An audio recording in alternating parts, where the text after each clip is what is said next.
त्या पंढरपुरात काही वाजत गाजत, काही वाजत गाजत, सोन्याचं बाशिंग लगीन देवाचं लागत.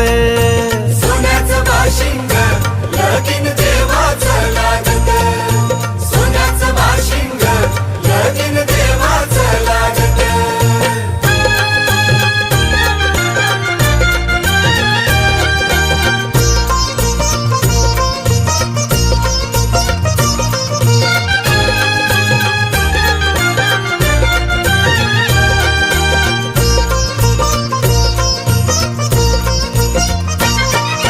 राजा भीमकाची हो